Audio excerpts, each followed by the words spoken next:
कि जो भारत में हो रहा गलत हो रहा है, उसकी निंदा करते हैं। हम कतई बर्दाश्त नहीं करेंगे। अपने अहंकार, अपने दम के आधार पे जो चाहे कर देंगे।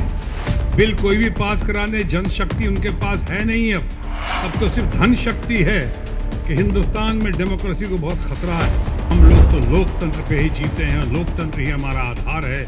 कितना बढ़िया से पावर शिफ्टिंग होता है, एक जाता है दूसरे आता है। आपने कश्मीर किया, आज तक शांति नहीं है। या बोल रहे हैं शांति आ गई, शांति आई नहीं। वहाँ के नेताओं को अभी तक गिरफ्तार किया हुआ है। वाईफाई अभी तक शुरू हुआ नहीं हुआ, कब हुआ, कल हुआ, क्या तमाशा है। बहुत हो गया, खामोश, अब नहीं चलेगा, बर्दाश्त के बाहर होगा।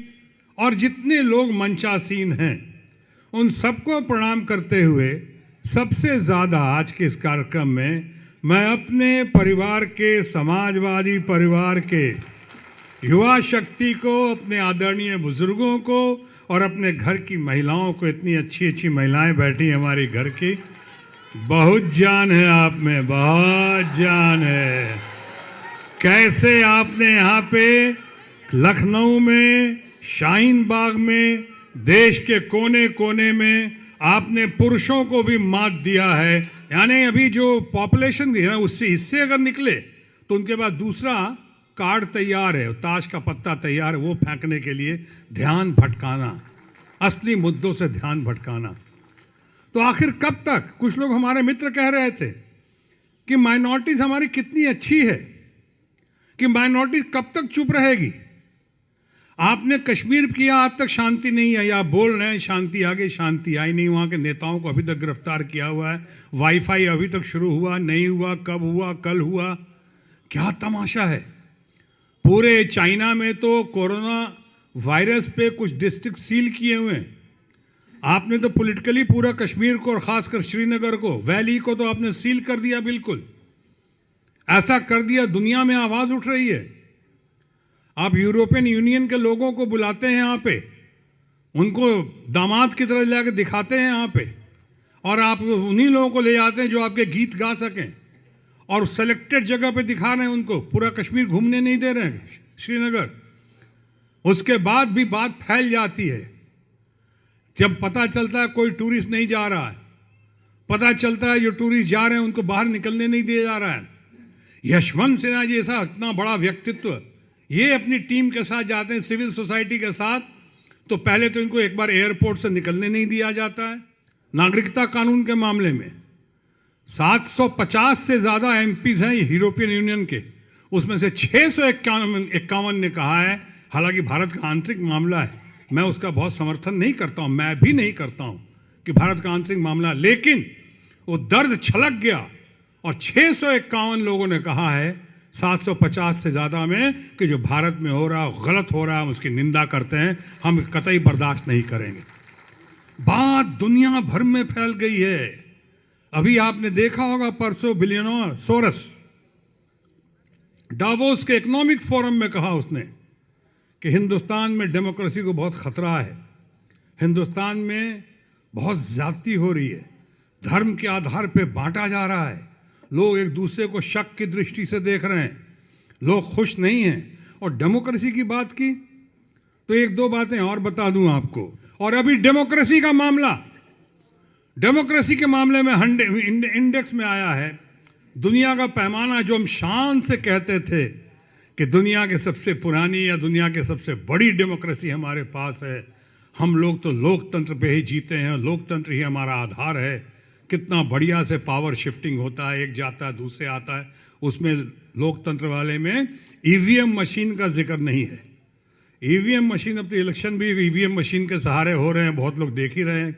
आपको सुन के ये भी ताज्जुब होगा, सुप्रीम कोर्ट में 547-48 सीटों जो जीती गई हैं, उसमें से 347 या 350 के करीब ये ईवीएम मशीन का या मैल फंक्शनिंग का, या आप जो कहते हैं डिस्क्रिपेंसीज, 10% से लेकर 50% तक का डिस्क्रिपेंसीज पाया गया है।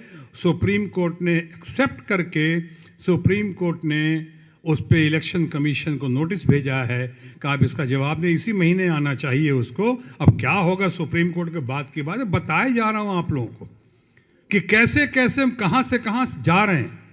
ज़रा गौर कीजिएगा, डेमोक्रेसी के जिसमें हिंदुस्तान को हमेशा नाज रहा है और नाज होना भी चाहिए, हिंदुस्तान का नंबर आज 51 हो चुका है। 10 में नहीं है, 20 में नहीं है, 50 30 में नहीं है, 50 में नहीं है, स्लिप करते हुए 51 में आ गई। ये डेमोक्रेसी है हमारी, इसकी बात कर रहे हैं। और उसके बाद 1 man show and 2 man army, अपने अहंकार अपने दम के आधार पे जो चाहे कर देंगे। बिल कोई भी पास करा दे, जनशक्ति उनके पास है नहीं। अब तो सिर्फ धन शक्ति है और धन शक्ति के आधार पे काम किए जा रहे हैं। आखिर कब तक, जो मैं कह रहा था माइनॉरिटीज़ के बारे में बोलते, कब तक वो चुप रहेंगे? चुप तो रहे वो, नोटबंदी पे चुप रहे, वही बहुत सफ़र किए, गरीब लोग बहुत सफ़र किए, पढ़ा तो ये अपना ही नहीं मिलेगा इनको। अब ये डॉक्यूमेंट्स की बातें हो रही हैं, आप उनको दूर करने की बात कर रहे हो, आप डरा रहे हो उनको।